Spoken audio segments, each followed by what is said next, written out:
సంఖ్యాకాండము 6వ అధ్యాయము. సంఖ్యాకాండము 6వ అధ్యాయము. సంఖ్యాకాండము 6వ అధ్యాయము. నేను చదువుతాను, జాగ్రత్తగా 23 నుంచి నేను చదువుతాను 26 వరకు. మీరు ఇశ్రాయేలును ఎలాగూ దీవింపవలెను. యెహోవా నిన్ను ఆశీర్వదించి నిన్ను కాపాడును గాక. యెహోవా నీకు తన సన్నిధి కాంతిని ఉదయింపజేసి ప్రకాశింపజేసి నీకు కరుణించును గాక. యెహోవా నీ మీద తన సన్నిధి కాంతిని ఉదయింపజేసి నీకు సమాధానం కలుగచేయును గాక. అట్లు వారు ఇశ్రాయేలు మీద నా నామమును ఉచ్చరించుట వలన నేను వారిని ఆశీర్వదించుదును. చిన్ని ప్రార్థన చేసుకున్నాం. ప్రేమ కలిగిన మా తండ్రి గారు మీకు వందనాలు నాయన. కుమారుడు మా రక్షకుడు జీవాధిపతిని యేసుక్రీస్తు ప్రభు మీకు స్తోత్రాలు నాయన. పరిశుద్ధాత్ముడా మీకు స్తుతులు తండ్రి. మీ వాక్యం వినే భాగ్యాన్ని, మీ వాక్యం ధ్యానించే ధన్యతను మీరు మాకు అనుగ్రహించినందుకు మీకు స్తోత్రాలు. మీ వాక్యం ఉన్నటువంటి సర్వ సత్యమును మాకు బయలుపరచండి. ఆశీర్వాదానికి వారసుడుగా మార్చండి. నీ కృప మాకు దయచేయండి. యేసు నామమున ప్రార్థించి స్తుతించి అడుగుచున్నాము పరమ తండ్రి. స్తుతి గానమే పాడనా, జయ గీతమే పాడనా. స్తుతి గానమే పాడనా, జయ గీతమే పాడనా.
మంచిదండి. మన ప్రభు అయిన యేసుక్రీస్తు వారి శుభనామంలో మీ అందరికీ వందనాలు తెలియజేస్తున్నాను.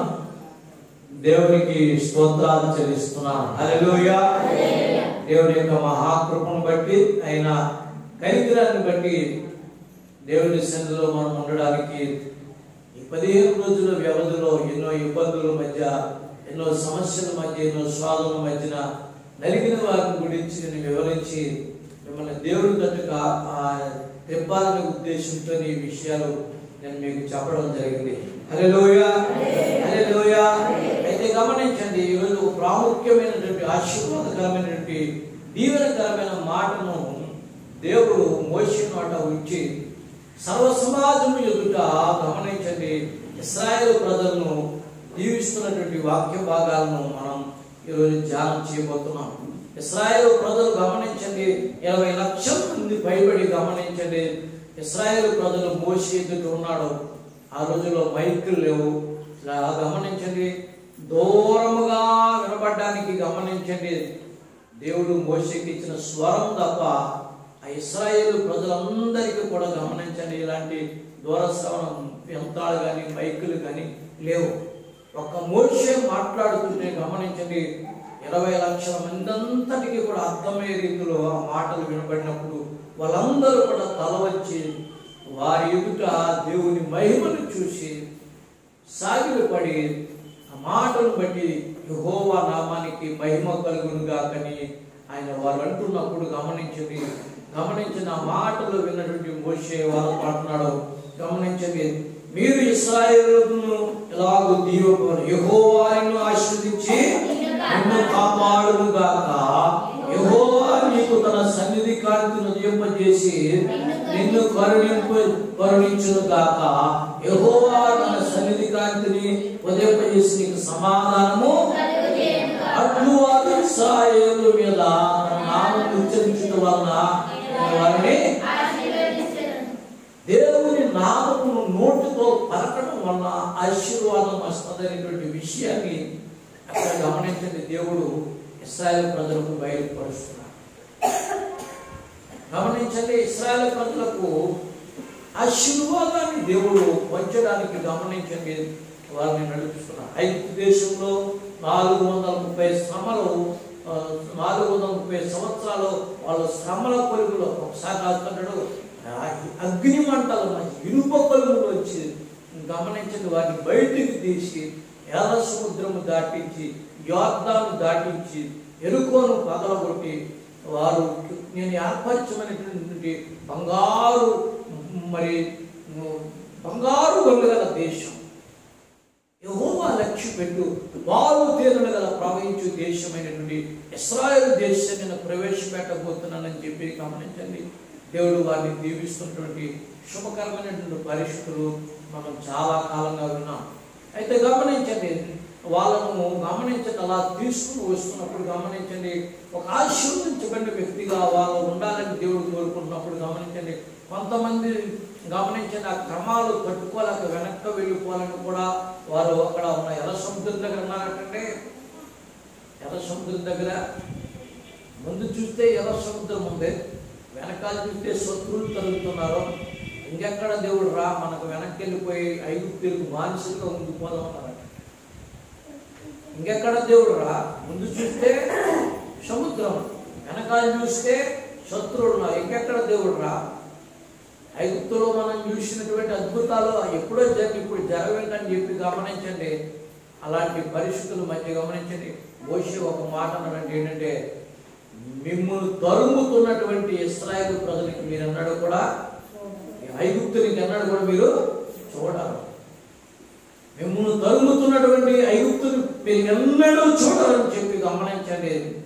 మోషే అన్నప్పుడు గమనించండి మోషే ఎందుకు ఊరక నీవు చూసావు, ఇదిగో నీ కర్రను తీసుకుని సముద్రం మీద కొట్టాను కానీ సముద్రం 2 పాలైంది. అక్కడ వాళ్ళు అద్భుతాన్ని చూశారు, సముద్రం మీద 6 నెలలు నడిచిపోయారు. దేవుని స్తోత్రం చెప్పండి. దీని అర్థం ఏంటంటే శ్రమలలో నువ్వు నిలిచి చూడాలి. వెనకడుగు వేయడానికి ఆలోచన చేసావా నీ జీవితం అంతా వెనకడుగు అయిపోతుంది. నీ పిల్లలు కూడా వెనకడుగు వేస్తారు. నీ జీవితం నీ భవిష్యత్తు అంతా వెనకడుగు వేయడం ప్రారంభిస్తుంది. ఒక ముందు అడుగు వేయడం ప్రారంభించావా, నీ జీవితము, నీ పిల్లలు, నీ కుటుంబం అంతా కూడా ముందడుగు వేసి రానున్న కాలంలో ఒక ఆశీర్వాదాన్ని చూసే స్థితికి వస్తాయనే విషయాన్ని మీకు జ్ఞాపకం చేస్తున్నాను. చంటి పిల్లవాడు బకెట్లను నీళ్లతో ఆడుకున్నట్లుగా గమనించండి. అద్భుతం చూసిన వాళ్ళందరూ కూడా ఆ పక్కన ఈ పక్కన నీళ్లతో ఆడుకుంటూ అవతలికి వెళ్ళిపోయారు. గమనించండి, సముద్రం రెండు బయలుపడడం చూసి దేవుని మహిమపరిచారు. దేవుని స్తోత్రం చెప్పండి. అంత అద్భుతం వాళ్ళ పట్ల దేవుడు కనిపించాడు, అంత అద్భుతం దేవుడు చూపించాడు.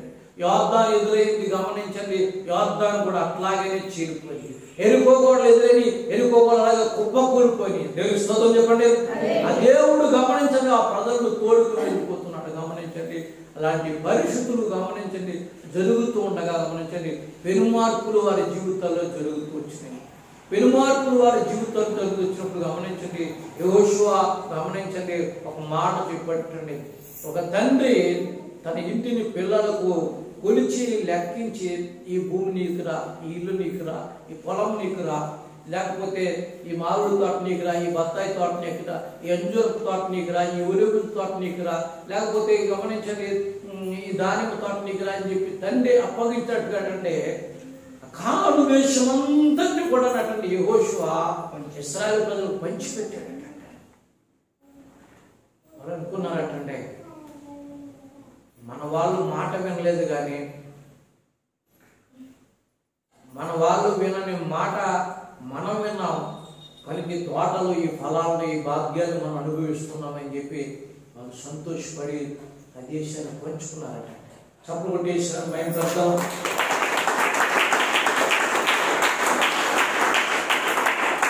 గమనించండి, దేవుని మాట విన్న వాడు ఎప్పుడో ఒకప్పుడు గమనించండి దేవుని ఆశీర్వాదాన్ని పంచుకుంటాడు.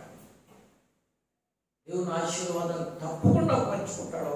అది గమనించండి, దేవుడు మనల్ని ఎప్పుడు కూడా వేరు చేయడు, కానీ మనం విర్రవీగి గమనించండి మనం ఏం చేస్తాం, కొన్నిసార్లు మనమే వేరు చేస్తాం.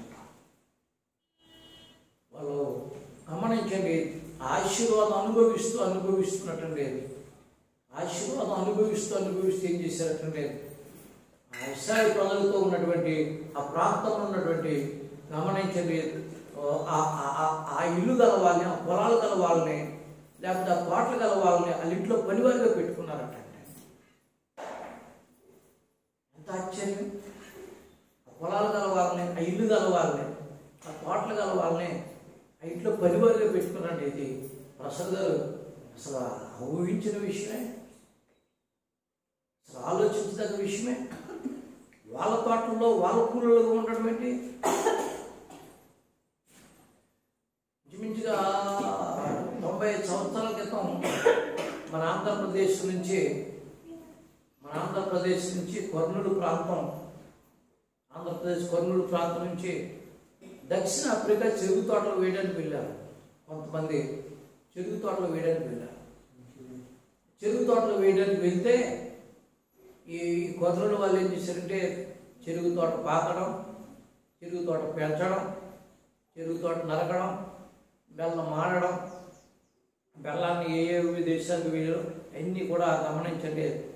వాళ్ళు చేయడము, ఆ భూమిని దున్నడం అన్నీ కూడా వాళ్ళ దక్షిణాఫ్రికా వాళ్ళకి నేర్పారట.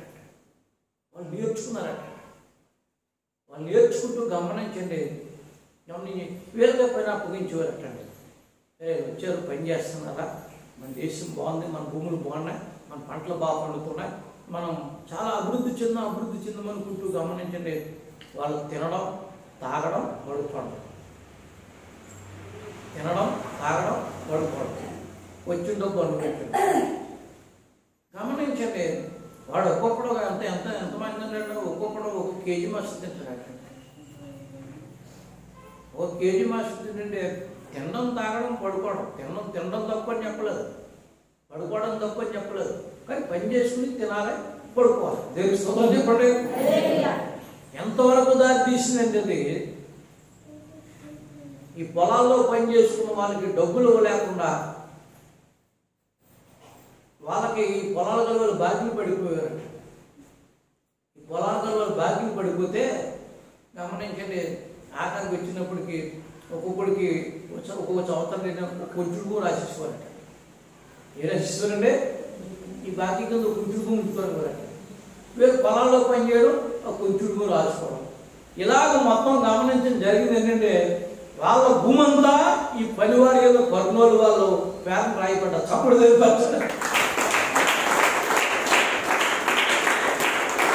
వాళ్ళ భూమి అంతా కూడా ఈ కర్నూలు నుంచి వెళ్ళినటువంటి వాళ్ళు దక్షిణాఫ్రికా రైతులు ఎప్పుడాలు పాలేరులు అయిపోయారు. పాలేరులు అయిపోయేటప్పటికి గమనించండి, ఆశ్చర్యకరమైన సంగతి ఏంటంటే వాళ్ళేమో పాలెర్లు అయిపోరు, వీళ్ళేమో గమనించి యజమానులు అయిపోయారు. చాలా వేదన కలిగింది. దాని గురించి అధ్యయనం చేసినటువంటి ఒక భక్తుడు అన్నాడు, మరి తిండిపోతాను, వారు పని చేయకపోవడం మనంత బానిసగా పెట్టిందని చెప్పి గమనించండి. మరి ఏం చేసి వాళ్ళ గురించి భక్తులు అక్కడ చెప్పినట్టుగా నేను విన్నాను. దేవుని స్తోత్రం చెప్పండి. హల్లెలూయా. ఇశ్రాయేలు ప్రజలు గమనించిన దేశ సారాన్ని అనుభవిస్తూ ఆ దేశంలో ఉన్నటువంటి గమనించండి దేవతలకు మూపారటండి.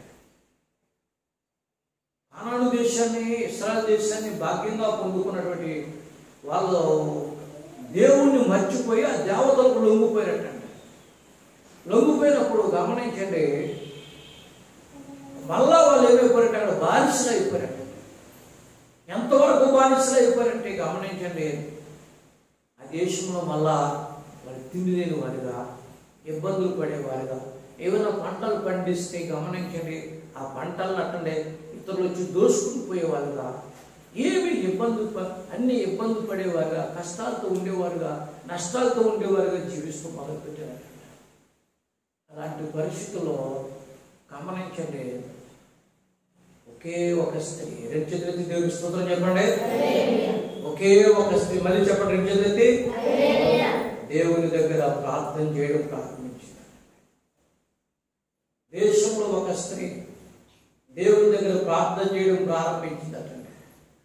దేవా, నీవు మా పితరులకు ఇచ్చిన దేశంలో మేము మా పితరులైన వాళ్ళందరూ కూడా మరి బానిసలుగా మారిపోయాము.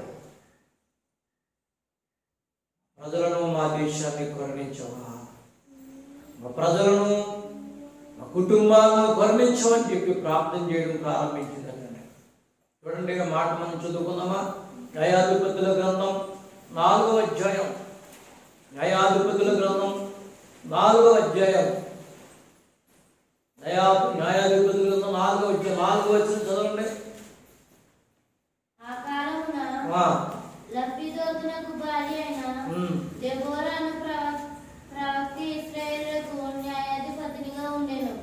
ఆమె ఎఫ్రాయిముల మన్యమందలి రామాకును బేతేలుకును మధ్యనున్న దెబోరా సరళ వృక్షం కింద తీర్పుకై కూర్చుండుటకు కొద్దు తీర్పు చేయుటకై ఇశ్రాయేలు ఆమె యొద్దకు వచ్చుచుండెను. దేవుని స్తోత్రం చెప్పండి.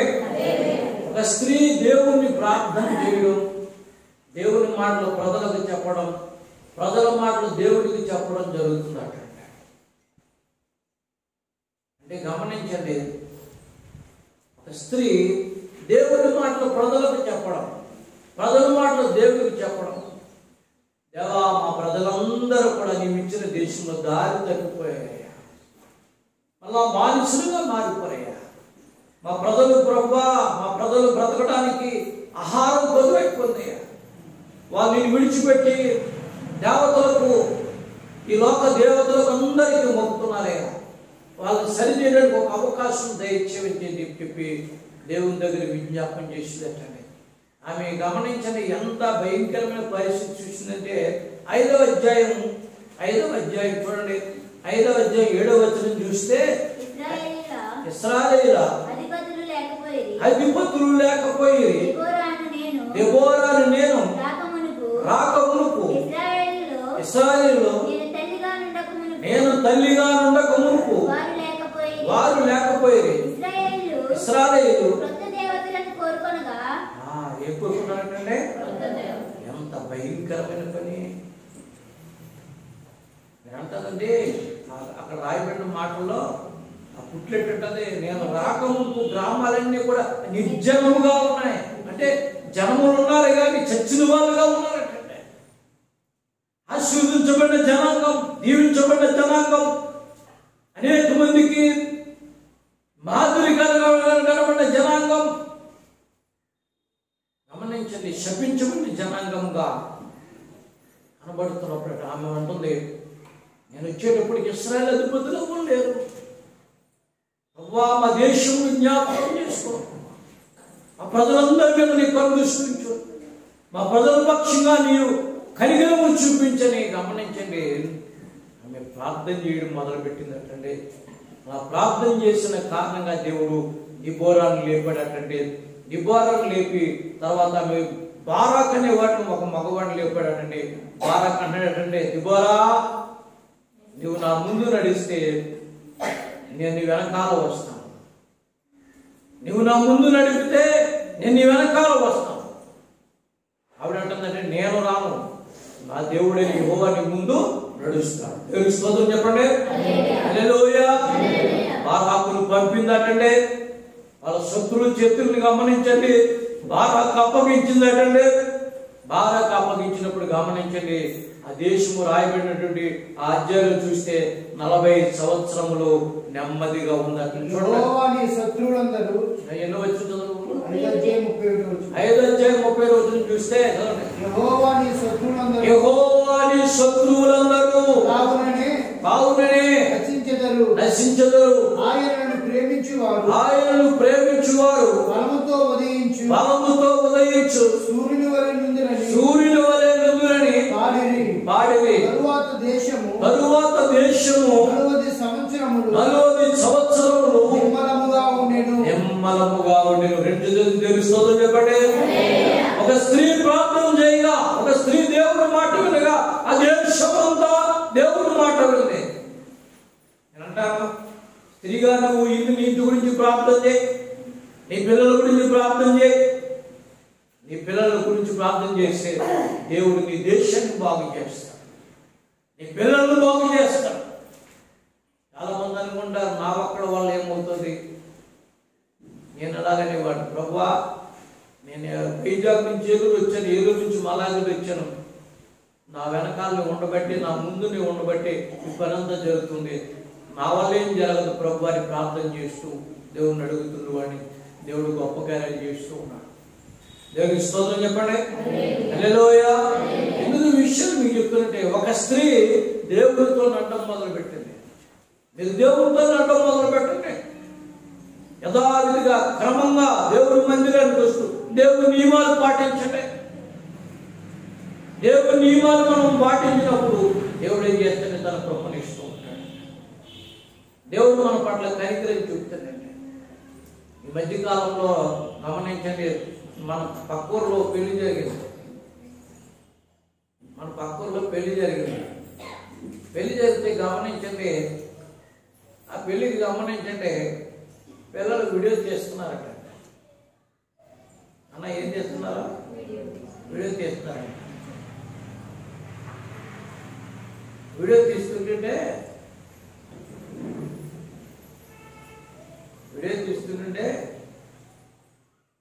రాష్ట్రంగా డ్యాన్స్ చేస్తున్నారు.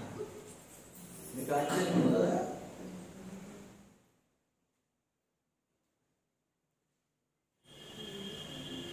పెళ్ళేమో ఎవరితే కూతురితే రాష్ట్రంగా డ్యాన్స్ చేస్తుందంట.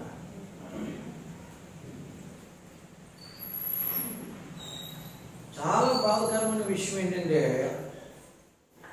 ఈ పిల్లలందరూ వీడియో తీస్తున్నారు, ఆమె డ్యాన్స్ చేస్తుంది, పాటలేమో సినిమా పాటలు, ఎగరెచ్చిపోయిందట.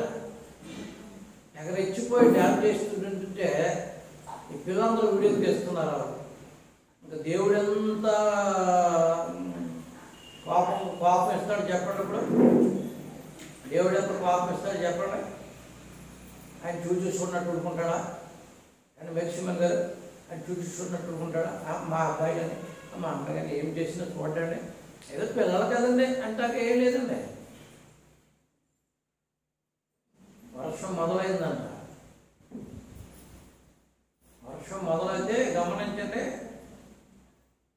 మొత్తం వండిన వంటలు కానీ వండిన పుట్టినటువంటి బియ్యం బస్తాలు కానీ లేకపోతే అవి కానీ ఈ కానీ ఏ కానీ ఎవడో తినకుండా పంచదార బస్తాలు కూడా బియ్యం బస్తాలు కూడా కరిగిపోయి మొలిసిపోయి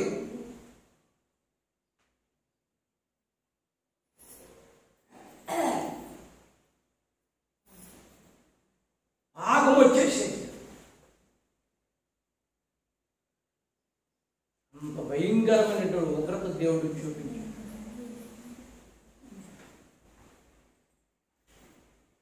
కొంతమందికి మేము ఏం చేసినా సరే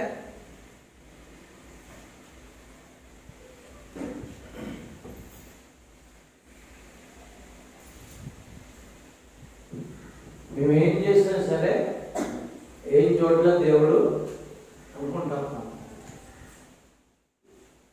ఆ వీడియో చిన్న పాస్టర్ గారు నాకు చూపించారు. చిన్న పాస్టర్ గారికి ఇంకొక అబ్బాయి చూపించారంట. అదే చెప్పారు. అంత భయంకరమైన పరిస్థితి. అక్కడ నేను గుర్తుపెట్టుకుంటాను. సమాజం అంతా ఏమవుతుందో చెప్పినప్పుడు ఆవిడ గందరగోళం చేస్తుంటే అక్కడ సమాజం అంతా ఏమవుతుందో చెప్పండి. అక్కడ సంఘస్థలంతో ఏమవుతుందో చెప్పండి. అక్కడ సమాజము సంఘము కూడా ఎలా ఉంటుందో చెప్పండి. అప్పుడు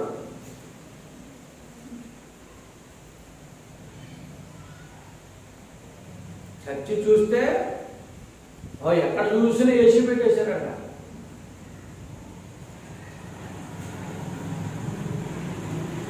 ఎందుకు ఈ విషయాలు మీకు చెప్తున్నట్టు గమనించంటే, క్రమము లేకపోతే పరిస్థితులు ఏమైపోతే తల్లకిందులు అయిపోతాయి.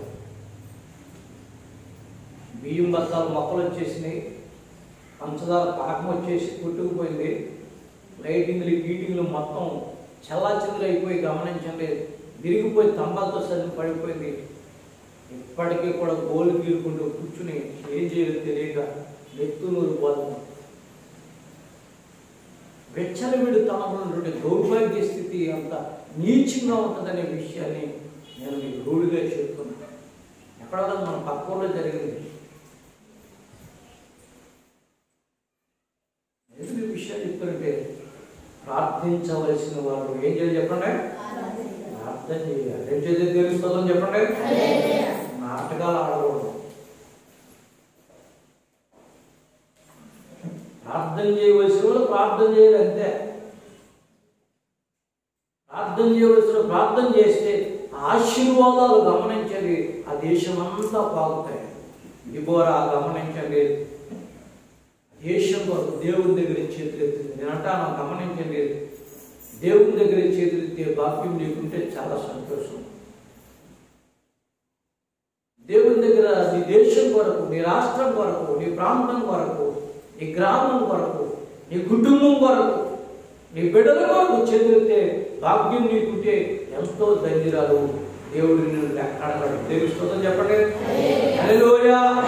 కనీసం ఈ దుర్దినాల్లో గుర్తుపెట్టుకొని, ఈ దుర్దినాల్లో నీ కుటుంబం కొరకు, నీ కొడుకును పుట్టిన బిడ్డల కొరకు ప్రార్థన చేయకపోతే మాత్రం చాలా భయంకరమైనటువంటి పరిస్థితులు అనుభవించవలసి వస్తుందనే విషయాన్ని నేను రూఢిగా తెలియజేస్తున్నాను. దేవునికి స్తోత్రం చెప్పండి.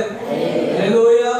ప్రార్థించవలసిందే. ప్రభువా, నా పెద్ద కొడుకు, నా చిన్న కొడుకు, నా పెద్ద కూతురు, నా చిన్న కూతురు, నా భార్య, నా తల్లి, నా అత్తగారు, నా మామగారు, నా తోడరుడు, ఇలా గమనించండి.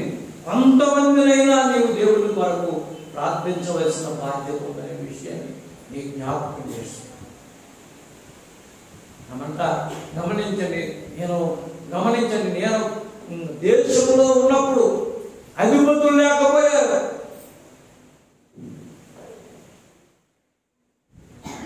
నేను దేశంలో ఉన్నప్పుడు ఇశ్రాయేలులో నాయకులు లేరు. కానీ నేను ఒక్కదాన్ని లేచి నిలబడి ఏం చేశాను చెప్పండి? ఏం చేశాను? మఠం వేసి కూర్చున్నానా? బట్టలు మార్చుకున్నానా? అని మఠం వేసి కూర్చున్నాడు. కొంతమంది బట్టలు మార్చుకుంటారు, కొంతమంది ఇదేనా. ఇంకా కొంతమంది పైనుంచి కింద పోతే ఎక్కువ చేసుకున్నారు. ఏంటో నాకు ఎదురెత్తిపోతున్నా. నాకు పైనుంచి కిందకే నూనె డబ్బాలు గొడుగు కానట్టు పైనుంచి కింద తిమ్మని పోసేసుకుంటున్నారు. వాళ్ళకేం డబ్బులు కావాలి. వీళ్ళు అనుకుంటారు ఎల్లోళ్ళు నూనెంతా పైనుంచి కింద చేసుకుంటే జిగురుంటుంది తప్ప నీకు. బైబిల్ చెప్తుంది బట్టలు కాదు ఏం మార్చుకోవాలంటే బ్రతుకు మార్చుకో. దేవునికి స్తోత్రం చెప్పండి. హల్లెలూయా హల్లెలూయా. సందర్భం వచ్చి చెప్తున్నాను. గంగాల పురుగు చూసినప్పటికీ ఎలా ఉంటుందని మనకి ఇప్పుడు కంపర్ మెత్తిపోతాం. ఏమంటారంటే బలి మాట్లాడతామాట వాళ్ళు కంపర్ మెత్తిపోదాం. దాన్ని చూసినప్పటికీ మొలక చెట్టు సంతోషపడుతుందా? మొలక చెట్టు నా మీద ఎక్కమ్మ శుభ్రంగా తినమంటదా? మొలక చెట్టు నిండా ఎక్కేసింది అట్టండి. మొలక చెట్టు నిండా ఎక్కేసిన తర్వాత ప్రతి ఆకు తినేసింది అట్టండి. పూత కూడా తినేసినప్పటికీ ఆ మొలక చెట్టు రైతు చూసినట్టండి ఎంత భయంకరంగా. నేను మొలక చెట్టు వేస్తే మొలగాకులు కాదు, మొలగ పువ్వులు కాదు, మొలగ కాయ రాకుండా మొత్తం తినేసింది. దీన్ని నామరూపాలు లేకుండా చేశారు. ఏం చేశారంటే చెట్టు చుట్టూ కూడా తుక్కేసేసి మంటెట్టి గమనించిన మంటెట్టడం మొదలు పెట్టేటట్టు. మంటెట్టడం మొదలు పెడితే మంటకేమవుతున్నాయండి? మంటకేమవుతున్నాయి? చెట్టు మీద ఉన్నాయి కూడా మంటలో పడి మలమలా గొంగళపూర్ కనదటండి. తెలుసో తెలియక తప్పు చేశాను. యేసు ప్రభా తెలుసో తెలియక మా తాతయ్య గారు మాట్లాడలేదు.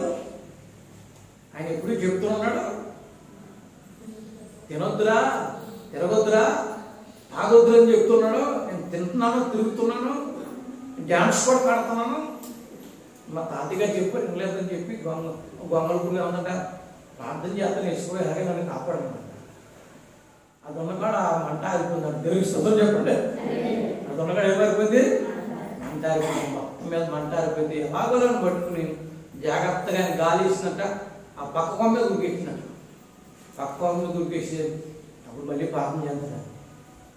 మళ్ళీ మొదటి ఎక్కడం, మళ్ళీ ఆ మంట కింద పడడం. నాకేమైనా మోక్షం ఉందా? యేసు ప్రభువా నాకేమైనా మోక్షం ఉందని చెప్పి అలా కిందకి దిగిపోయి చెట్టు కింద దిగి నేను కథల్లో మెదను. నా బతుకు మారిపోవాలి, నా పరిస్థితి మారిపోవాలి. నా నుంచి ఇదే రూపాన్ని పిల్లలు వస్తే మళ్ళీ దాన్ని కూడా మంటటి చంపేస్తాను. దేనికి స్తోత్రం చెప్పండి. నేను అన్నం తిన్నాం, ఆకులు తిన్నాం, కాయలు కాయం, నేను ఇలాగే ఉంటానని చెప్పి ప్రార్థన చేయడం మొదలుపెట్టిందంట. ఎన్ని దినాలో ఇచ్చి 21 దినాలు. దేవునికి స్తోత్రం చెప్పండి. 21 దినాలు ప్రార్థన చేయడం మొదలుపెట్టిందంట గంగళపూర్. 21 దినాలు ప్రార్థన చేయడం మొదలుపెట్టినప్పటికీ తిన్న జిగిరంతా కూడా చుట్టూ నిండిందంటే మట్టి కింద కప్పెట్టేసుకుందంట. ఎక్కడే కాదనందంట. దేవుడు ప్రార్థనకి చప్పకుడు దేవుడు అయిపోతానే. ప్రార్థనకి ఏం చేసిందంటే సరే నీ బ్రతుకు మారుతున్నాను, నీ రూపం మారుతున్నాను, ఇక్కడి నుంచి నువ్వు ఇతరులకు హానికరంగా ఉండవు, నీ రూపం మారుతున్నాను, నీ జీవితం అనేక మందికి ఆశీర్వాదకరంగా కదా. అనేక మంది చెట్లు నీ వల్ల దీవించబడతాయి. ఏంటి చెట్లు నా వల్ల దీవించబడతాయా? అనేక పళ్ళు పలహారాలు నీ వల్ల అభివృద్ధి చెందుతాయి అని చెప్తే దేవుడు అన్నట్టు నాకంత భాగ్యమా? అవును, మార్పు చెందితే ఒక భాగ్యం. నువ్వు కళలో చూస్తా కదా, నీ వంశం ఎలా అభివృద్ధి చెందుతుందో చూస్తా కదా అని చెప్పినప్పటికీ ఒకసారి అంట నీ ముక్కెట్టి గూడు పగలగొట్టాడంట దేవుడు. ముక్కెట్టి గూడు పగలగొట్టినట్ట. ఒక్కోసారి నీ పళ్ళు తెరన్నాడు దేవుడు. పళ్ళు తెరిచింది అట్టండి. అందమైన సీతాకోక చిలుక వచ్చిందట. దేవుని స్తోత్రం చెప్పండి. అందమైన సీతాకోక చిలుక చదువుకున్న వాళ్ళు తెలిసిందే. చదువుకున్న వాళ్ళు గంగళపూర్గా సీతాకోక చిలుక అవుతుంది. అందమైన సీతాకోక చిలుక అయితే కళ్ళుతో చూసాక ఈ రెక్కలు ఎలా వచ్చింది, ఎంతో సుందరమైన రూపం ఎలా వచ్చింది అని చెప్పి తను చూసుకుని ముచ్చిపోతాను అంటే సాగిలిపడి దండం పెడుతున్నాడు దేవుడికి. సాగిలిపడి దండం పెడతాం కాదు, ఇప్పుడు నిన్ను ఆశీర్వదించబోతున్నాను. నువ్వు ప్రతి చెట్టు మీదకు వెళ్ళు, పువ్వు మీదకు వెళ్ళు. ఈ పువ్వు నుంచి ఆ పువ్వు మీదకు వాళ్తే, ఆ పువ్వు నుంచి ఈ పువ్వు వాళ్తే ఫలదీకరణం చెందుతుంది. దేవుని స్తోత్రం చెప్పండి. నీ వాళ్ళు నాకు గమనించండి, పళ్ళు పూలు పొల్లుగా మార్చబడతాయని చెప్పినప్పుడు అంటే ఈ చెట్టు నుంచి ఆ చెట్టు మీదకి, ఆ చెట్టు మీద ఈ చెట్టు మీదకి, ఆ పువ్వు మీదకి ఈ పువ్వు మీద పొందినట్టండి ఫలదీకరణం చెందేటండి. పువ్వులు అట్టండి కాయలుగా మారేటండి. దేవుని స్తోత్రం చెప్పండి. అప్పుడు అనుకుందంట, అప్పుడు అంటున్నారు దేవుడితో ఇది ఏదో దేవా ముందు చేయొచ్చు కదా, ఇదేదో దేవా ముందు చేయొచ్చు కదా, మరి ముందేనా దగ్గరికి రావచ్చు కదా అని దేవుడు అంటాడు. దేవుడికి స్తోత్రం చెప్పండి. ముందేనా దగ్గరికి రావచ్చు కదా దేవుడు అంటే ఏమన్నా మనం ఏమంటామంటే అన్నీ ముందు చెప్తే తింటామా? 4 ముట్టుకలు పెడితే పాస్టికల్లాగా విశాఖపట్నం జైలు నుంచి పడతారు, జైలు నుంచి మళ్ళీ నుంచి పడతారు. గమనించండి, మార్పు అనేది గమనించండి మన జీవితంలో నాశనాన్ని ఆఫ్ చేసి ఆశీర్వాదం ఇస్తాయి. దేవుని స్తోత్రం చెప్పండి. గమనించండి, దేవుడి వాక్యం చెప్తుంది, పరిశుద్ధాత్మ దేవుడు చెప్తున్నాడు. గమనించండి, యెహోవాని ఆశీర్వదించి కాపాడుగాక. దేవునికి స్తోత్రం చెప్పండి. దేవుడు గమనించండి, గొంగళ పురుగును నాశనం చేయలేదు, దాన్ని ఆశీర్వదించి ఏం చేసి చెప్పండి, కాపాడాడు. దేవుని బిడ్డలైనటువంటి మన జీవితాల్లో ఆయన గమనించండి మనల్ని కాపాడాలని ఆశపడు. రెండో మాట మీకు జ్ఞాపకం చేస్తున్నాం, యెహోవా తన సన్నిధి కాంతి ప్రకాశింపజేసి నిన్ను కరుణించును గాక. దేవుని స్తోత్రం చెప్పండి. యెహోవా తన సన్నిధి కాంతిని నీ మీద ప్రకాశింపజేసి నీ మీద నిన్ను కరుణించును గాక. యూదా రాజుల్లో హిజ్కియా రాజు గురించి అందరూ విన్నాను. హిజ్కియా రాజు చాలా దేవుడికి లోబడ్డాడు. హిజ్కియా రాజు దేవుడికి లోబడితే గమనించండి, అతను చాలా ఆశీర్వదించబడిన వ్యక్తిగా ఉన్నాడు. ఇతను ఒక రోజున గమనించండి, కన్నీరు కార్చి ప్రార్థన చేస్తే అతను నడుము మీద వేసిన రాచపుండు కూడా తగ్గిపోయి, దేని స్తోత్రం చెప్పండి, నీకు ఇంకా 15 సంవత్సరాలు ఆయుష్ పొడిపిస్తాను. రాచపుండు అంటే మీరు గుర్తుపెట్టుకోండి, రాచపుండు అంటే క్యాన్సర్. రాచపుండు తగ్గిపోయిందటండి, క్యాన్సర్ పోయిందటండి. అప్పుడు ఏమైపోతుంది?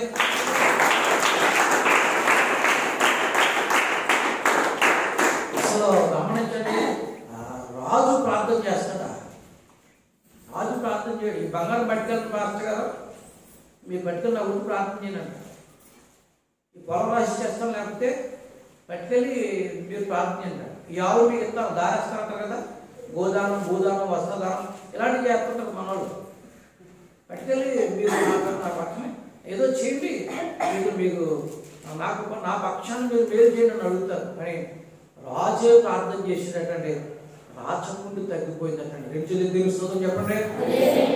అతని భార్యను అతన్ని దీవించి దేవుడు ఏం చేశాడంటే మరణం తప్పించి అతనికి ఆ పుండు తగ్గిపోయిన తర్వాత కొడుకునిచ్చేటండి. ఎంత ఆశ్చర్యం అండి! చచ్చిపోతాడు అనుకున్నవాడు, వంశం నిలబడదు అనుకున్నవాడు ఇంట్లో కొడుకునిచ్చేటండి. ఆ కొడుకు పేరు ఏ పేరంటే మనశ్శే. ఏ పేరంటే మనశ్శే. తండ్రి చచ్చిపోతానంటే, అరే బాబు, నా జీవిత కాలంలో మరిచిపోయిన సంఘటన నేను 2 విషయాలు. నేను రాజు అయిన తర్వాత నాకు పెద్ద రాచపుండు వచ్చింది. ఆ రాచపుండు తగ్గదనుకున్న సమయంలో నేను దేవుణ్ణి అడిగాను, ప్రార్థన చేసిన రాచపుండు తగ్గిపోయింది. 15 సంవత్సరాల ఆయుష్ నాకు పొడిగించాడు. తర్వాత నువ్వు పుట్టావు. దేవుడు మాత్రం ఎప్పుడు కూడా మర్చిపోకు. దేవుడు మాత్రం ఎప్పుడు కూడా మర్చిపోకు. దేవుడిని ఎప్పుడు కూడా విడిచిపెట్టుకో. దేవుడితో నువ్వు ఎప్పుడు కూడా పెన వేసుకున్నాడు. ఎవరి వల్ల పుట్టినవాడు అంటే దేవుడి వల్ల పుట్టినవాడు. నా చరిత్ర గమనించండి, రాచపుండుతో అయిపోయింది అనుకున్నాను నేను. రాచపుండుతో అయిపోయింది అనుకుంటే నా చరిత్ర గమనించండి, కొట్టివేసి దేవుడి చరిత్ర గమనించండి, నాలోంచి ప్రారంభించాడు. ఆ ప్రారంభం ఏంటంటే నువ్వు పుట్టావు. దేవుని స్తోత్రం చెప్పండి. పుట్టిన నువ్వు ఏం చేయాలంటే దేవుడిని ఎప్పుడు కూడా తండ్రి చనిపోయాడు, కొడుకు రాజు అయ్యాడు. రాజు అయిన తర్వాత వీడి చరిత్ర చూస్తే చాలా చిన్న భిన్నంగా ఉంది. చూడండి, 2వ దినవృత్తాంతాల గ్రంథం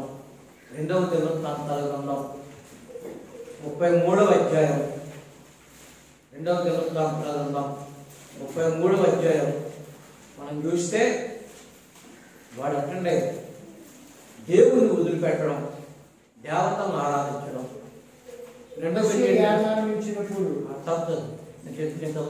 దేవుణ్ణి వదిలిపెట్టడం, దేవతలను ఆరాధించడం. ఇలాంటి పండుగలు వచ్చినాయి కదా, ఇలాంటి పండుగలు. ఈ పండుగలో గమనించండి, పిల్లల్నే దాంట్లో వేసి అగ్నికి బలిచ్చేయడం.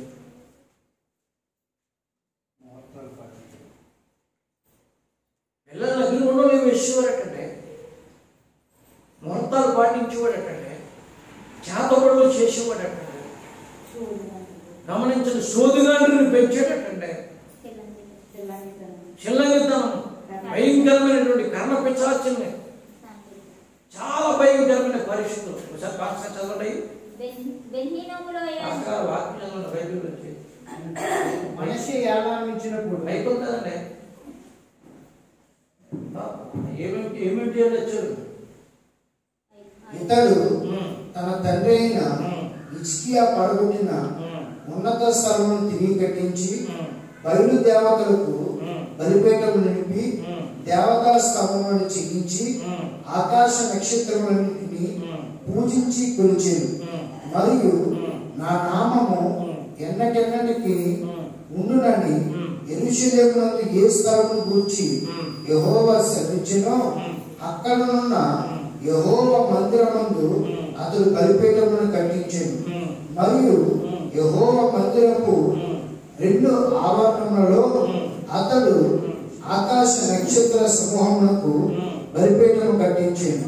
బెన్హీనోము లోయందు అతడు తన కుమారులను అగ్నిలో గుండా దాటించి ముహూర్తములను విచారించుచు మంత్రములను చిరంగితనమును వాడుక చేయు కర్ణ పిశాచులతోనూ సూర్యగానులతోనూ సాంగత్యము చేయించు యెహోవా దృష్టికి బహుగా చెడునడత నడుచుచు ఆయనకు కోపం పుట్టించెను. దేవునికి స్తోత్రం చెప్పండి. తండ్రి ఏం చెప్పాడు? నువ్వు దేవుని వల్ల పుట్టావని చెప్పాడు. వీడేం చేస్తున్నాడు? దెయ్యాన్ని మేపుతున్నాడు. ఎవరు మేపుతున్నాడంటే? దెయ్యాన్ని మేపుతున్నాడు. ఎవరి నుంచి మేపుతున్నాడంటే? గొర్రెలు మేకల నుంచి కాదు, కొడుకుల్ని కూతుర్లు ఇచ్చి అగ్నిగుండాలను ఇచ్చి మేపుతున్నాడు. చాలా మంది పిల్లల గురించి గమనించిన తల్లిదండ్రులు జాగ్రత్త పడాలి. ఎందుకు ఈ విషయాలు పరిశుద్ధాత్మ దేవుడు మనతో మాట్లాడుతున్నాడంటే, వాడు తిరుగుతున్నాడు, వీడు తిరుగుతున్నాడు, వాడు తెగ తిరుగుతున్నారండి. వాడు తిరుగుతున్నాడు, వీడు తిరుగుతున్నాడు, వాడు తిరిగితే వాడు తిరగనే ఉన్నాడు, తిరిగితే వీడిని తిరగ, నిన్నోడు తిరగమన్నాడు. నీకు బుద్ధి జ్ఞానం ఉందా? ఏమైనా ఎవడు చెప్తారు సమాధానం? తల్లిగారు చెప్పొద్దా? తండ్రి గారు చెప్పొద్దా? దేవుని వాక్యం చెప్తుంది, లెక్క చెప్పవలసింది మనమే. ఇలాగే ఓ పాస్టర్ గారు పిల్లలు వదిలేసాడంట. ఏ పాస్టర్ గారు? అహరోన్ పాస్టర్ గారు. ఏ పాస్టర్ గారు అంటే? అహరోన్ పాస్టర్ గారు. అహరోన్ ఎవరో? మోషే అన్నగారు, యాజకుడు. గమనించండి, పాస్టర్ గారు మోషే అన్నగారు పిల్లలు వదిలేసేటట్టండి. పిల్లలు వదిలేసేటట్టంటే ప్రజలు కూడా వదిలేసేటట్టండి. నిర్గమాకాండం 32 అధ్యాయం చూస్తే, నిర్గమాకాండం 32 అధ్యాయం చూస్తే, 32 అధ్యాయం చూస్తే దాంట్లో ఉంటుంది. నిర్గమాకాండం 32 అధ్యాయం 25 వచనం 26 వచనం చూడండి. 25 వచనం 26 వచనం చూడండి. ప్రజలు విచ్చలవిడిగా తిరుగుట మోషే చూచెను. వారి విరోధులలో వారికి ఎగతాళి కలిగినట్లు అహరోను విచ్చలవిడిగా తిరుగుటకు వారిని విడిచిపెట్టును. మోషే 40 దినాలు ప్రజల కొరకు కొండ మీద ప్రార్థన చేస్తున్నాడు. ప్రజలను విచ్చలవిడిగా అహరోను విడిచిపెట్టాడు. అంటే కొందరు గమనించండి, దేవుని చిత్తానుసారంగా నడిచే సేవకులు ఉంటారు. చెప్పమ్మా కూతురు, చెప్పు అందరూ కూతురు చెప్పండి. కొందరు ప్రజల్ని ఏం చేస్తారు? విచ్చలవిడిగా విడిచిపెట్టేస్తారు. వాడు ఏం చేసుకున్నా పర్వాలేదు, కానీ గమనించండి, అహరోను అలాగే విచ్చలవిడిగా విడిచిపెట్టాడు. కానీ మోషే అన్నాడు, ఏ అహరోను, ఎవడు నిన్ను విచ్చలవిడిగా వదలమన్నాడు? నీకు ఎవడ చెప్పాడు? నీకు అప్పగించి వెళ్ళాను కదా 20 లక్షల మందిని, నువ్వేం చేస్తున్నావు? అన్నగారిని సైతం నిలదీస్తున్నాడు. అన్నగారిని సైతం నిలదీస్తుంటే అప్పుడు అంటాడు, ఈ ప్రజలు మాట వినడం నీకు తెలుసు కదా, నాకు తెలిస్తే నువ్వు చెప్పబోయావా నా వల్ల కాదని, వేరొకరికి అప్పగింది కదా. అంటే గమనించండి, గుర్తుపెట్టుకోండి. మాట చెప్పలేని వాళ్ళని సంఘాలను దేవుడు వేరుగా అప్పగిస్తాడు. దేవుడికి స్తోత్రం చెప్పండి. హల్లెలూయా, హల్లెలూయా. మాట తల్లిదండ్రుల మాట వెళ్ళని పిల్లలు దేవుడు సాతానుగా అప్పగిస్తాడు. తల్లిదండ్రుల మాట వినాలి పిల్లలు, తల్లిదండ్రుల పిల్లలు దేవుడి మాట వినాలి. వెచ్చరవిడిగా తిరుగుతున్నారటండి. వెచ్చరవిడిగా ఆపలేని కారణంగా అహరోనుకు చేసిన దేవుడి శిక్షణ తెలుసా? ఆ వెచ్చరవిడితనంలో అహరోను పిల్లలు ఈ అలవాట్లు నేర్చుకున్నారటండి. లేవీకాండం 12 10వ అధ్యాయం చూస్తే, లేవీకాండం 10వ అధ్యాయం చూస్తే 10వ అధ్యాయం చూస్తే 1 వచ్చింది. అహరోను కుమారుడైన నాదాబు అబీహీలు తమ తమ దోపాత్రులను తీసుకుని వాటిలో నిప్పులుంచి వాటి ధూపద్రవ్యం వేసి యెహోవా తమకు ఆజ్ఞాపింపని అన్య అగ్నిని ఆయన సన్నిధికి తేగా యెహోవా సన్నిధి నుండి అగ్ని బయలుదేరి వారిని కాల్చివేసిన. ఎంత బాధకరమైన విషయం! యాజకుడు కుమారుడు దేవుని మందిరంలో అగ్ని చేత, దేవుని అగ్ని చేత ఏమైపోయింది? దీనంతటి కారణం తండ్రే. తండ్రి సంఘాన్ని గమనించండి, అప్పగించిన పనిని గమనించండి, విచ్చలవిడిగా వదిలేశాడు. దానికి కారణం గమనించండి. ఆ రోజు 3,000 మంది చనిపోతే తర్వాత అతని కొడుకులు చనిపోయాడు. అందా చెప్పారు కదా, చెప్పకపోతే నాకు శిక్ష, చెప్పింది చేయకపోతే మీకు శిక్ష. కానీ యేసు ప్రభువు అన్నారు, మీరు చెప్తున్నాను గుర్తుపెట్టుకోండి, ఆ శిక్ష మీ మీద పడకూడదని ఆయన మీద వేసుకున్నాను. దేవుని స్తోత్రం చెప్పండి. ఆ శిక్ష మీ మీద నా మీద పడకూడదని ఆయన మీద వేసుకున్నాను. ఆ శిక్ష ఆయన భరించాడు. ప్రతి పిల్లల్ని వెచ్చలవిడిగా వదిలిపెట్టకండి. వెచ్చలవిడిగా ఉండడానికి వదిలిపెట్టకండి, ప్రయత్నం చేయకండి. దేవుని బిడ్డలుగా ఒక ఆశీర్వాదం. పిల్లలంటే నేను చెప్పాను కదా, చావును కొట్టివేసి గమనించండి. దేవునికి స్తోత్రం చెప్పండి. హల్లెలూయా. మనస్సుని గమనించండి. పుట్టించింది ఎందుకంటే దేవునికి స్తోత్రం చెప్పండి. ఒక దేవుని ప్రణాళిక, ఒక దేవుని ప్రణాళిక గమనించండి. హిజ్కియా కుటుంబం మీద ఉంది. హిజ్కియా చనిపోతే దేవుడిని మొదలు పెట్టకరా, నువ్వు దేవుని మూలంగా పుట్టవరంటే వాడు ఏం చేస్తున్నాడంటే పిల్లలు తీసుకుని ఎక్కడ ఎక్కడంటే వింటున్నారా, మర్చిపోరా, టైం అయిపోయింది. మీ టైం పిల్లలు తీసుకుని అగ్నిగుండంలో వేస్తున్నాడటండి, సోది చెప్తున్నాడటండి, మంత్రగాలతో స్పందన చేస్తున్నాడటండి. దేవుడు పాపించాడు. అరే వాడు పట్టుకొని రాకడండి, వాడు పట్టుకోండి అని చెప్పి చిరుతుప్పులంటి అశ్షూరాజు పంపించినట్టే అశ్షూరాజు పంపించి వాడు మెడట్టుకుని గొలుసుతో కట్టేసి లోపల గీడ్చుకుంటూ వెళ్ళిపోయాడండి. లోపల గీడ్చుకుని వెళ్ళిపోతే జైల్లో పడేస్తే ఆ జైల్లో రాజు పుట్టినవాడు, దేవుళ్ళలో పుట్టినవాడు ఏడుస్తున్నట్టండి. ఎవరిని జ్ఞాపకం చేసుకున్నాడండి? మళ్ళానే చూడండి 12వ వచనం చూడండి ముగిద్దాం. అప్పుడు మోషే అతడు శ్రమలో ఉన్నప్పుడు, రెండవ దినవృత్తాంతాలు 33:12, అతడు శ్రమలో ఉన్నప్పుడు తన దేవుడైన యెహోవాను బ్రతిమలాడుకొని తమ పితరుల దేవుని సన్నిధిని తన్ను తాను బహుగా తగ్గించుకొని ఆయనకు మరణగా. దేవునికి స్తోత్రం చెప్పండి. యెహోవా సన్నిధి కాంతి నీ మీద ప్రకాశింపజేసి నిన్ను కరుణించునుగాక. దేవునికి స్తోత్రం చెప్పండి. ఆయన కరుణించే దేవుడు, ఆయన కరుణించి కాపాడే దేవుడు. నువ్వు మరలా బొంగరపురిగా నీ జీవితాన్ని మార్చుకుని దేవుని వైపు తిరిగితే నీకు ఒక అవకాశం ఇస్తున్నాడు, నాకు ఒక అవకాశం ఇచ్చాడు. నేను కూడా దేవుడి దగ్గర ఏడ్చాను 2021లో. ఇలా కొట్టుకుంటూ పైనుంచి కిందకి చావడానికి నేనేమైనా తప్పిదం చేస్తే నన్ను కూడా క్షమించు.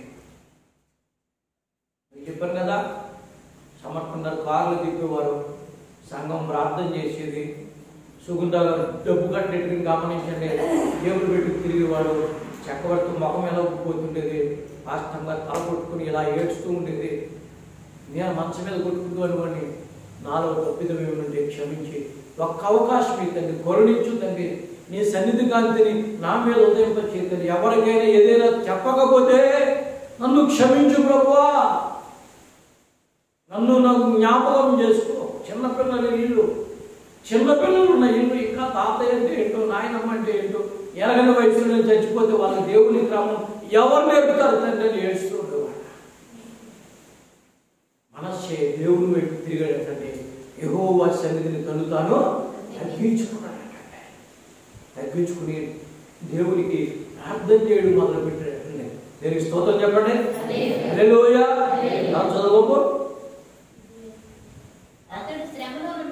అతడు శ్రమలో ఉన్నప్పుడు తన దేవుడని యెహోవాను బతిమాలుకొని తన పితరుల దేవుని సన్నిధిని తను బహుగా తగ్గించుకుని ఆయనకు ప్రార్థన చేయగా ఆయన అతని ప్రార్థన ఆలకించి యెరూషలేమునకు తన రాజ్యంలోనికి అతన్ని తిరిగి తీసుకుని వచ్చినప్పుడు యెహోవా దేవుడై ఉన్నాడని మనసే తెలుసుకుని చపకొట్టేసిన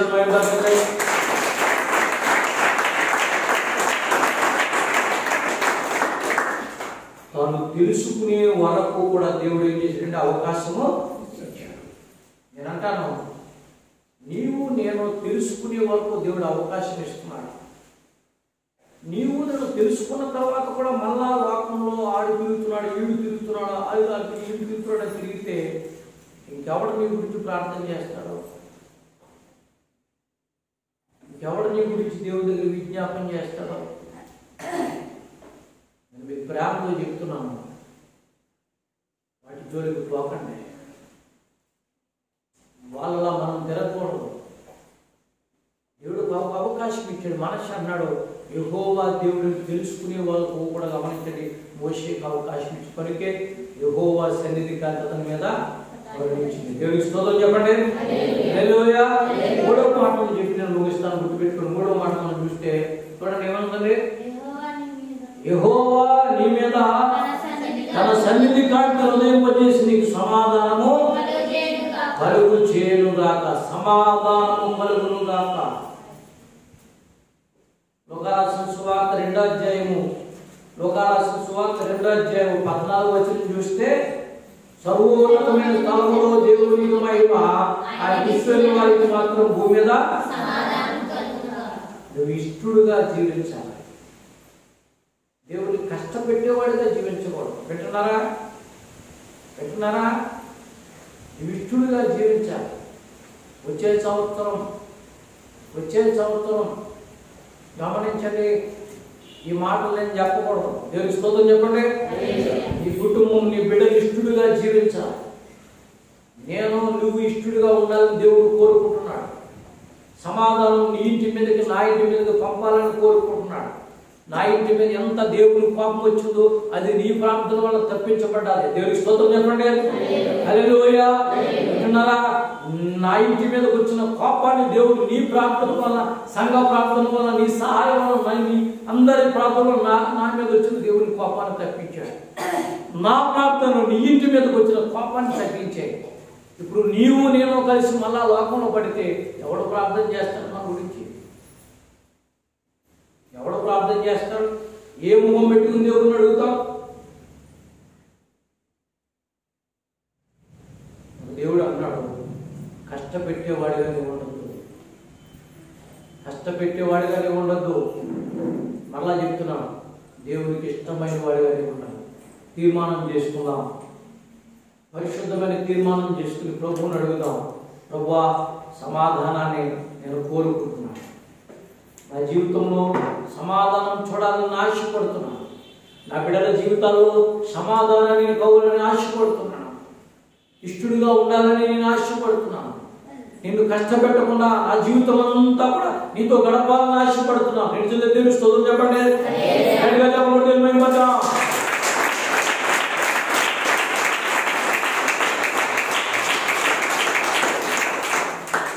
అలా ముందుకు వస్తున్నాను. అక్కడ ఎవరో డ్యాన్స్ చేశారట. అలాంటివి కూడా కాదు. మీరు గుర్తు చేయకపోతే మళ్ళా బొమ్మల మారిపోయే పరిస్థితి ఉంది. దేవుడు గుర్తుకు ఆరేసేస్తాడు. 6-7 వేలు పిండి వేస్తాడు. ఎలా పిండి అంటే గొడ్డలు పిండి వేస్తాడు. నువ్వు నీ గొడ్డలు తెల్లగా రావాలని పెట్టవా గట్టిగానే ఉతకవా?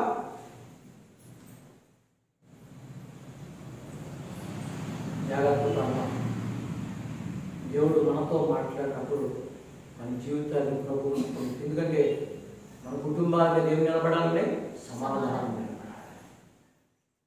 బయటికి వచ్చేటప్పుడు సమాధానం, లేచేటప్పుడు సమాధానం, వండుకునేటప్పుడు సమాధానం, లేచేటప్పుడు సమాధానం. తెల్లవారుగానే నువ్వు ఏం చేయాలంటే నీ బిడ్డలను చూసి సమాధానంతో దీవించాలి.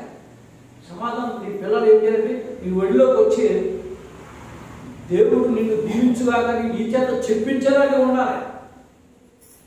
అంత ఆశీర్వదించబడినటువంటి తల్లిగా నీవు ఉండాలి. వాళ్ళు ఏదో చేస్తుంటే వాళ్ళ వెనకాల పోయేలాగా ఉంటే దేవుడు నీకు సమాధానం అనిపిస్తాడు. చెప్పవలసి వచ్చినప్పుడు నోరు విప్పాలి. పోలీసులను గదిలో పెట్టి కొడతారంటే పోలీసులు పెట్టి గదిలో పెట్టి కొడుతుంటే నీ అబ్బాయి ఏంటని అడిగితే పక్కన పేరు చెప్తారు ఎవరన్నా? నీ బాబు పేరు ఏంటని అడిగితే పక్కన పేరు చెప్తుంది ఎవరన్నా? నీ ఇంటి పేరు ఏంటంటే పక్కన ఇంటి పేరు చెప్తుందండి. కష్టం వచ్చినా, నష్టం వచ్చినా, శ్రమ వచ్చినా కన్న తల్లి కన్న తండ్రి ఇంటి పేరుతో సహా ఖచ్చితంగా చెప్తారు. ఎందుకంటే మీ ఆధారపడ్డారా నమోదైపోయి ఉన్నాయి. నువ్వు దేవుడింటి వాడు, నువ్వు దేవుడు బిడ్డగా ఉండాలని కోరుకుంటున్నాను. తీర్మానం తీసుకోండి. చాలా ఆశీర్వదించబడిన విషయాలు పరిశుద్ధాత్మగా మాట్లాడాడు. లేచి నిలబడదాం, తల వచ్చుదాం, కళ్ళు మూసుకుందాం, తల వచ్చుదాం, కళ్ళు మూసుకుందాం, ప్రభువుని అడుగుదాం, చిన్న ప్రార్థన చేసుకుందాం. ప్రార్థన. ప్రేమ కలిగిన మా తండ్రి మీకు స్తోత్రాలు. యెహోవా నిన్ను కరుణించి కాపాడుగాక. యెహోవా సన్నిధి కాంతిని ఉదయింపజేసి నిన్ను కరుణించుగాక. యెహోవా తన సన్నిధి కాంతిని ప్రకాశింపజేసి నీకు సమాధానం కలుగు చేయగా. ఇశ్రాయేలు ప్రజలందరూ నన్ను ఉచ్చరించడం వల్ల వారు ఆశీర్వదించబడతారని చెప్పిన మాట తండ్రి. లోకంలో శాపంలో అంటే అంధకారంలో పెట్టిన మా జీవితాలను వెలుగులోకి తెచ్చి ఒక అవకాశం ఇచ్చి రక్షించిన దేవుడు. మా కుటుంబాలు, మా బిడ్డలను కట్టిన దేవుడు తండ్రి. మేము పండుకుంటూ మా బిడ్డలను ఆశీర్వదించాలి, లేస్తూ మా బిడ్డలను దీవించాలి. మహిమకరమైనటువంటి నీ నిత్యరాజ్యానికి వారసులుగా చేయండి. మా పట్ల నీ తీర్మానం నైనా నీ వాగ్దానం నెరవేర్చు. నేను తీర్మానం చేసుకున్నాను ప్రభుత్వ. లోకంలో తిరిగేవారుగా కాకుండా నీతో ఉండేవారు, నేను వెంబడించేవారు దైవ జ్ఞాపకం చేసుకున్నాను. యేసు నామమున ప్రార్థించి స్తుతించి అడుగుతున్నాం పరమ తండ్రి.